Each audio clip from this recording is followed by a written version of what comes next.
Eu desejo paz e muita sabedoria em sua vida.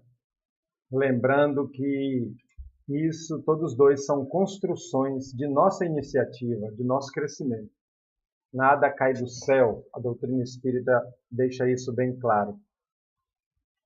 Meu nome é Renato, estudante espírita e trabalhador de algumas casas espíritas. Nós vamos dar continuidade ao estudo da Gênese, esse livro da base da doutrina espírita. Vamos pedir a bênção do nosso Senhor Jesus e a intuição dos espíritos amigos para que possamos aprender e ampliar a nossa consciência. Já estamos no capítulo 9, que falará de revoluções do globo. Revoluções no sentido de mexer com a forma da superfície da Terra e das acomodações das águas.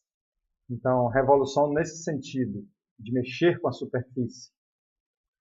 Esse será o último capítulo que trataremos de assuntos relacionados à geologia, arqueologia, antropologia, que é puramente científico, né? Puramente científico.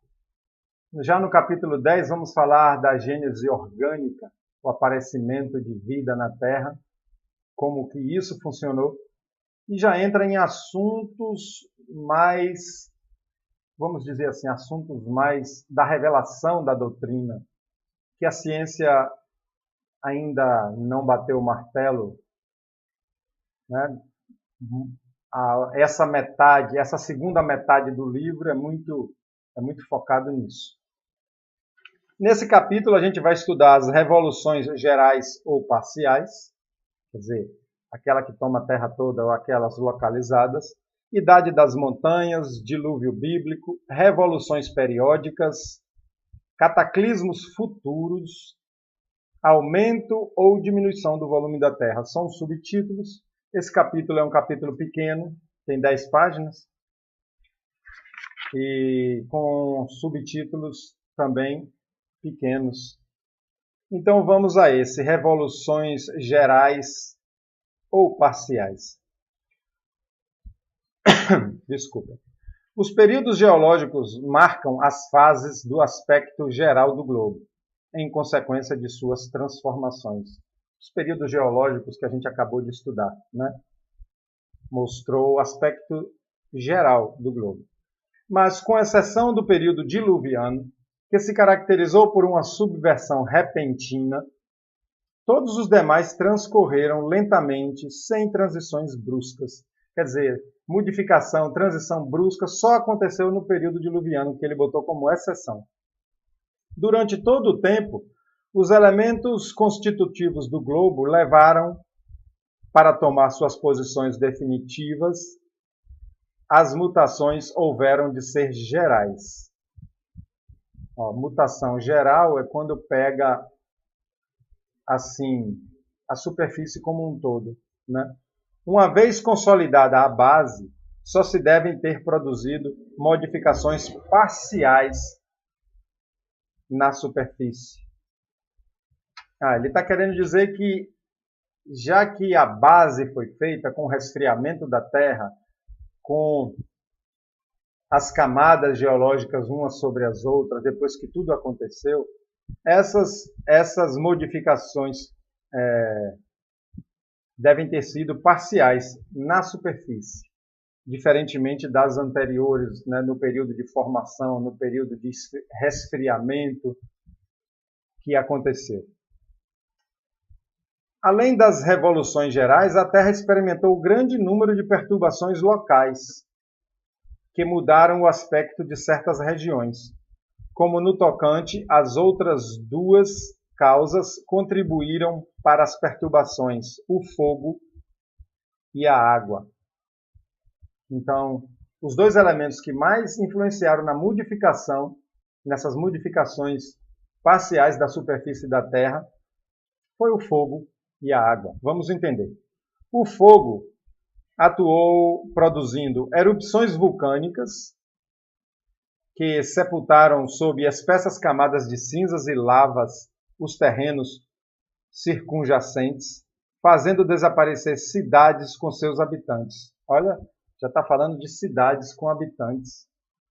E terrenos circunjacentes significa terrenos circunvizinhos, né, que está ao redor. Então, quando acontecia essas erupções vulcânicas, aqueles grandes vulcões quando explodiam, as suas lavas faziam desaparecer cidades com seus habitantes. Uma primeira causa do fogo. Outra, terremotos ou levantamento da crosta sólida. Lembra que a gente estudou que a camada da crosta sobe?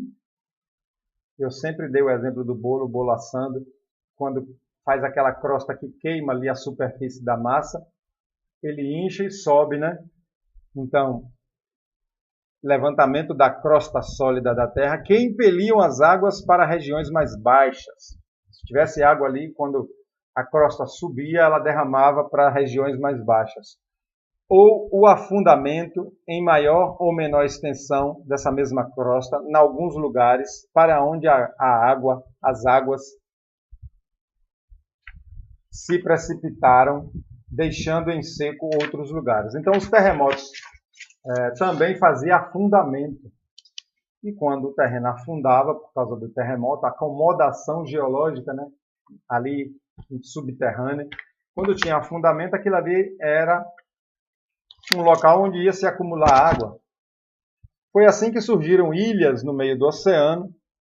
Agora ele está se referindo ao levantamento da crosta. Ilha no meio do oceano, enquanto outras desapareceram. Que porções de continentes se separaram e formaram ilhas.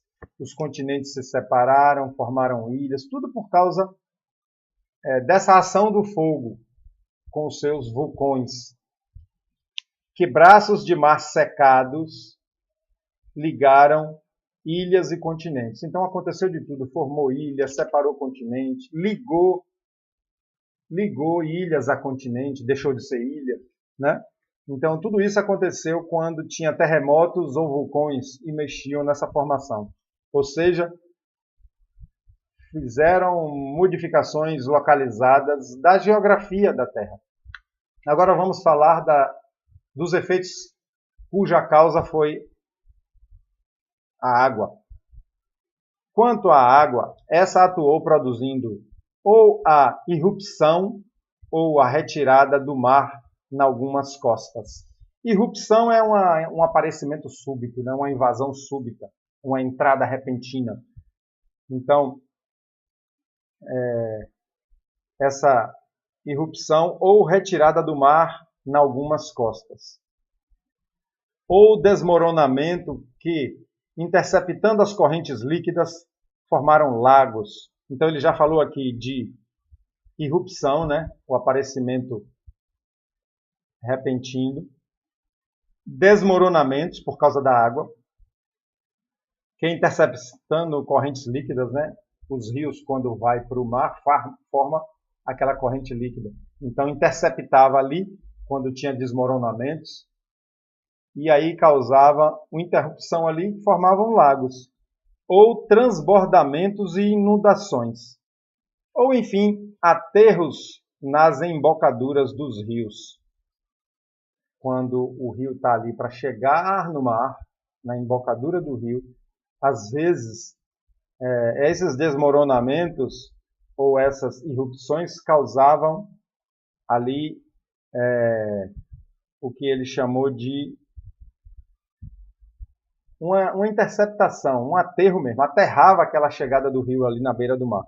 Aí ele fala aqui, tal a origem do delta do Nilo, o famoso delta do Nilo, ou Baixo Egito, né, é o mesmo lugar, e do delta do Ródano. Ródano é um rio, né, no delta do Ródano, ou Camarga. Ele chama de delta porque faz aquela forma quase triangular, né, do delta da matemática. Quem não lembra do delta? Muita gente não lembra, porque muita gente não gosta de matemática. Então é aquela forma triangular. Eu trouxe aqui até a imagem do delta do Nilo, formados por aterramentos. Está vendo essa imagem escura embaixo? Ali, ó, azulzinho, escrito Rio Nilo. Ali é onde o rio passava. E com essa movimentação das terras, desmoronamentos, terremotos, essa chegada do rio no mar é aterrada.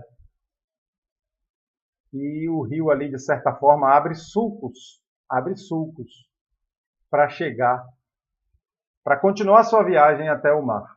Então isso aí é o delta do Nilo, ali próximo do canal de Suez, entre o mar Mediterrâneo e o mar Vermelho. E também ele nos fala do delta do rio Ródano, é lá pelaquela região também. Esse rio aí, ó, que vem lá de cima, chegando no mar, essa parte também escura próxima da terra ali é um delta, formado nessa época. Eu gosto de trazer essas imagens para a gente ilustrar, não é isso?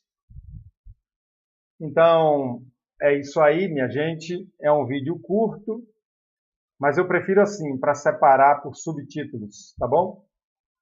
Um grande abraço e em breve estaremos aqui já com o segundo subitem desse capítulo 9, que será Idade das Montanhas, tá bom? Um abraço a todos e a todas.